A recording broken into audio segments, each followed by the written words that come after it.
హా! అదనమాట matter. So, మళ్ళీ రీస్టార్ట్ అయితే చేయబోతున్నాను నా ఛానల్‌ని. ఐ హోప్ డైలీ వీడియోస్ పెడతాను అనుకుంటున్నా. సో, ఇక్కడైతే మా మమ్మీ ఈరోజైతే పన్నీర్ బిర్యానీ చేసిందనమాట. అండ్ విత్ పెరుగు చట్నీ అనమాట. చాలా బాగుంది. మీకు రెసిపీ కావాలంటే కామెంట్ సెక్షన్‌లో చెప్పేయండి. మా మమ్మీ చేత చేసి చూపిస్తాను. ఇంగ్రీడియెంట్స్ ఏం వేసిందో, ఎలా చేసిందో అని చెప్పేసి. ఇది నార్మల్ రైస్‌తో చేసిందనమాట. దాని తర్వాత మనమైతే స్నానం చేసేసామన్నమాట. బయటికి ఎక్కడికి వెళ్ళం గానీ, సోకులు చేసుకొని మాత్రం రెడీ అయ్యి కూర్చుంటాం ఇంట్లో. మీరు అలా చేస్తారా? అయితే కామెంట్ సెక్షన్‌లో చెప్పేయండి. ఇంట్లో పని బట్ట లేనోళ్ళు ఒక్కళ్ళన్నా ఉంటారు. మా ఇంట్లో అది మా అన్నయ్య అనమాట. అండ్ దాని తర్వాత అయితే నా సోకులయితే అయిపోయినాయి అనమాట. ఇంకా రెడీ అయిపోయాను. సింపుల్‌గా ఇంట్లోనే కదా మనం ఎలాగో ఉండేది. అందుకే ఫ్రిడ్జ్‌లో కూలింగ్ వాటర్ పెట్టాననమాట. ఎందుకంటే ఇది సమ్మర్ కదా! అందుకే. తర్వాత తినడానికైతే సిద్ధం అయిపోయాననమాట.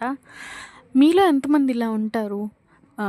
ఏదైనా బిర్యానీ తిన్నాక ఖచ్చితంగా థమ్సప్ కానీ, సోడా గానీ ఏదో ఒకటి డ్రింక్ కానీ పడాలని.